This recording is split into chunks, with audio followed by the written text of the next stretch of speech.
আসলে সময় খুবই গুরুত্বপূর্ণ একটা জিনিস। হাদিস শরীফের মধ্যে আছে যে মানুষের জীবনে ৫ টা উল্লেখযোগ্য সময় আসে। যদি কেউ এই সময়টার উল্লেখযোগ্যভাবে ব্যবহার করতে পারে, তো এই ৫ টা সময় তার দুনিয়া এবং দুনিয়ার পরবর্তী জিন্দেগি, আখিরাতের জিন্দেগিকে পাল্টায় দিতে পারে। যদি উপযুক্ত ব্যবহার করতে না পারে, সেক্ষেত্রেও তার দুনিয়া এবং আখিরাতের জিন্দেগিকে পাল্টায় দিতে পারে। অথবা জান্নাত দানের দ্বারা আল্লাহ তাআলা পাল্টায় দিতে পারেন, অথবা জাহান্নাম দানের দ্বারা আল্লাহ তাআলা পাল্টায় দিতে পারেন। তো এই ৫ টা জিনিসের মধ্যে উল্লেখযোগ্য একটা জিনিস হলো হায়াতি জিন্দেগি। মানুষের মানুষের জীবনে হায়াতি জিন্দেগি অনেক গুরুত্বপূর্ণ একটা জিনিস। যে মানুষটা আজকে দুনিয়া থেকে গত হইছে, তো পুরো জিন্দেগির মধ্যে, পুরো জিন্দেগির মধ্যে তার আর ফেরত আসার কোনো উপায় নেই। যে গেছে তো গেছে। তো যে গত হইছে সে তার হায়াতি জিন্দেগির যে সময়টুকু এখানে অতিবাহিত করছে, এই সময়টাকে যদি সে কাজে লাগাইছে, তো তার দুনিয়ার জিন্দেগি যদি সে কষ্টেও থাকে, এই জিন্দেগি তার উজ্জ্বলময় এক জিন্দেগি ছিল। এবং মৃত্যুর পরে যে জিন্দেগি সে পাইছে, আল্লাহ তাআলা অবশ্যই তাকে একটা ভালো জিন্দেগি দান করছে। আর যদি সে এই হায়াতি জিন্দেগি, যেটা হচ্ছে যে জিন্দেগি থেকে সে চলে গেছে, এই জিন্দেগিটাকে কাজে লাগাইতে পারে নাই, এই সময়টাকে কাজে লাগাইতে পারে নাই, তো জিন্দেগিটা, দুনিয়ার জিন্দেগিটা যদি উঁচু ঢালানের মধ্যেও কাটে, অনেক সুখ স্বাচ্ছন্দ্যেও কাটে, তা আসলে তার জিন্দেগিটা ভালো যায়নি। মৃত্যুর পরের জিন্দেগিটাও তার ভালো যাবে না, তাকে জাহান্নামে যাইতে হবে। এই জন্য আসলে যে বলতেছিলাম ৫ টা সময়ের কথা, তো হায়াতি জিন্দেগি গুরুত্বপূর্ণ সময়। আমরা যারা হায়াতি জিন্দেগির মধ্যে আছি, এরকম এখন বেঁচে আছি, তো এই সময়টা আসলে কতটুকু আল্লাহর হুকুম নবীর তরিকায় কাটাইতেছি, সময়টাকে কতটুকু কাজে লাগাইতে পারতেছি, একটু দেখার বিষয়। কতটুকু সময় আমার অতিবাহিত হলো, কতটুকু সময় আমার সামনে আছে। অতিবাহিত তো মোটামুটি একটা সময় হইছে, কিন্তু সামনে কতটুকু সময় আছে এটা কিন্তু জানা নেই, খেয়াল করা দরকার। এবার তো হায়াতি জিন্দেগির একটা গুরুত্বপূর্ণ সময় হচ্ছে সুস্থতা। আজকে সুস্থ আছি, যখন অসুস্থ হই, একটু খেয়াল করেন, একটা মানুষ সুস্থ হলে যত কিছু করতে পারে, অসুস্থ অবস্থায় কিছু পারে? আমি হাসপাতালে ছিলাম, অনেক চেষ্টা ছিল এরকম নামাজ পড়ার, ভালো আমল করার, কিন্তু অসুস্থতার দরুন পারিনি।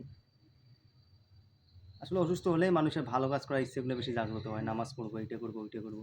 কিন্তু যখন সুস্থ হই তখন কি অতটুকু পুরো করতে পারতেছি? এটা একটা খেয়াল করার বিষয়। আসলে সুস্থতা অনেক বড় নেয়ামত। তো এই নেয়ামতটাকেও আমরা কাজে লাগায়ে আমাদের এই দুনিয়ার জিন্দেগিটাকেও সুন্দর করতে পারি, দুনিয়ার জীবনটাকে সুন্দর করতে পারি, এবং মৃত্যুর পরের জীবনটাকেও সুন্দর করে তুলতে পারি। এবারেও আরেকটা নেয়ামত আল্লাহ তাআলা দান করেন, এটা হচ্ছে অবসরের নেয়ামত। প্রত্যেকটা মানুষের হায়াতি জিন্দেগির মধ্যে অবসর আসে, আবার ব্যস্ততাও কিন্তু আসে। আসলে আমাদের এই অবসর সময়টাকে আমরা কিভাবে কাটাইতেছি? যখন ব্যস্ততা আসে তখন তো এরকম হা-হুতাশ করি যে অবসর থাকলে এই কাজটা করতাম। ভাই আপনি তো নামাজ পড়তেছেন আলহামদুলিল্লাহ মসজিদে, আমার তো ব্যস্ততা পারতেছি না। আপনি তো এরকম এইটা করতেছেন, ওইটা করতেছেন, ভাই আমরা ব্যস্ততার জন্য পারতেছি না। কিন্তু আসলে আমার এই যে অবসর সময়, আমার জীবন জিন্দেগিতে অবসর সময় আসে বা গত হইছে, যে আসলে আমি কতটুকু কাজে লাগাইতে পারছি, বা এখন অবসর সময়টায় যে আছি, এটাকে কতটুকু কাজে লাগাইতে পারতেছি। এটাও একটা নেয়ামত। এই নেয়ামতটাকেও কিন্তু কাজে লাগিয়ে আমাদের দুনিয়ার জিন্দেগি আমরা সুন্দর করতে পারি। আবার মৃত্যুর পরের যে এরকম লম্বা একটা সফর আসতেছে, এটাকেও আমরা সুন্দর করতে পারি, যদি আল্লাহর হুকুম নবীর তরিকায় আমার এই অবসর সময়টাকে আমি কাটাইতে পারি। আগে বলছিলাম সময় খুব দামি জিনিস। আরেকটা বিষয় দেখেন, অর্থ সম্পদ এটাও কিন্তু মানুষের জিন্দেগিতে আসে আবার যায়। যে আসলে যখন অভাবে থাকি তখন এরকম অনেকেই বলে থাকি যে টাকা পয়সা নেই, টাকা পয়সা থাকলে অমুক জায়গায় দান করতাম, এই কাজ করতাম, ওই কাজ করতাম, দিনের খেদমত করতাম। আজকে টাকা নেই, দিনের খেদমত, ভাই পেটে ভাত নেই, দিনের খেদমত করবো কেমনে, বা দিনের কাজ করবো কেমনে, এই ধরনের অনেক কথা আমরা বলি। কিন্তু টাকা পয়সা সবার হাতেই আসে। আসলে যে টাকাটা আমার হাতে আসতেছে, এই টাকাটাকে আমি কতটুকু কাজে লাগাইতে পারতেছি? আমার দুনিয়ার জিন্দেগি, আমার টাকার দ্বারা কতটুকু আমার দুনিয়ার জিন্দেগি এবং আমার মৃত্যুর পরের জিন্দেগিকে আমি উপকৃত করার চেষ্টা করতেছি, একটু খেয়াল করার বিষয়। আমার হাতে টাকা আসতেছে, আমি টাকাটাকে কিভাবে ব্যয় করতেছি? বা আদৌ এই টাকাটা যে আমার হাতে আসতেছে, এই টাকাটা আদৌ আমি ব্যয় করার পূর্বে ভাবতেছি কি?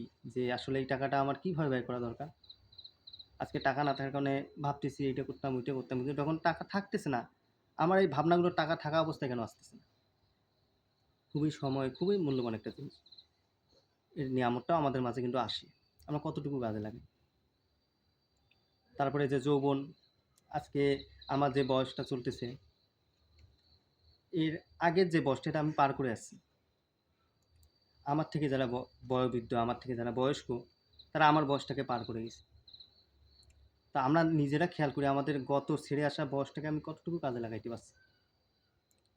বা আমার এই বয়সটাকে যারা পার করে গেছে, তারা কতটুকু কাজে লাগাই যাইতে পারতেছে বা আমি কতটুকু এই বয়সটাকে কাজে লাগাইতে পারতেছি খেয়াল করা। কারণ হলো আমি যেমন আমার গত বয়সটাকে আমি ধরে রাখতে পারি নাই। আমি এই বয়সে আসছি।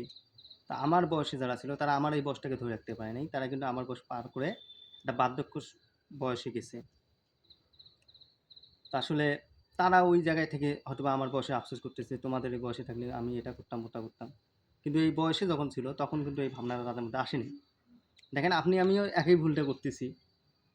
যে আপনি আমিও যে বয়সটার মধ্যে আছি, আমাদের ছেড়ে আসা বয়সটাকে আমরা এরকম আফসোস করতেছি। এই বয়সে এটা করা উচিত ছিল, এই বয়সে এটা করা উচিত ছিল। না আমার বর্তমান যে বয়স, বর্তমান যে সময়টা, এই সময়টাকে আমি কতটুকু কাজে লাগাইতে পারতেছি। এটা কিন্তু একটা নেয়ামত। আসলে নেয়ামতগুলো আমাদের মধ্যে আসতেছে। প্রত্যেকটা মানুষের জিন্দেগির মধ্যে কোনো না কোনো সময় নেয়ামতগুলো আসতেছে। হায়াতের জিন্দেগি তো একটা বড় নেয়ামতই। এর বাইরেও এরকম সুস্থতার নেয়ামত, অবসরের নেয়ামত, ধন সম্পদের নেয়ামত, এই যে নিয়ামতগুলো আমাদের জিন্দগিতে আসা যাওয়ার মধ্যেই আছে। এই যে যৌবন, বয়স, এটা একটা নিয়ামত। এই নিয়ামতগুলো আসতেছে, যাচ্ছে, আসতেছে। প্রত্যেকের জিন্দগিতে কোনো না কোনো সময় এই সময়গুলো আসতেছে। আসলে এই সময়গুলোকে আমরা কতটুকু এরকম আল্লাহর হুকুম নবীর তরিকায় পুরা করতেছি, এই সময়গুলোকে কতটুকু কাজে লাগাইতে পারতেছি। দেখেন, এই গাছটা কিন্তু সারা জীবন এরকম থাকবে না। এই গাছটা একদিন বড় হবে, ফল দিবে।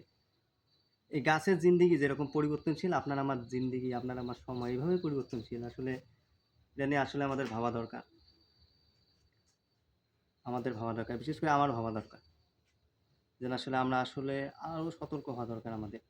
আমাদের জীবনে যে সময়গুলো অতিবাহিত হইতেছে, যে সময়গুলো আসতেছে, আল্লাহ তাআলা প্রত্যেকটা সময়, প্রতিটা সেকেন্ড আপনাকে আমাকে নিয়ামত হিসেবে দান করতেছে। এই নিয়ামতগুলোর আরও বেশি কদর হওয়া দরকার। জি, সবাই ভালো থাকবেন ইনশাআল্লাহ।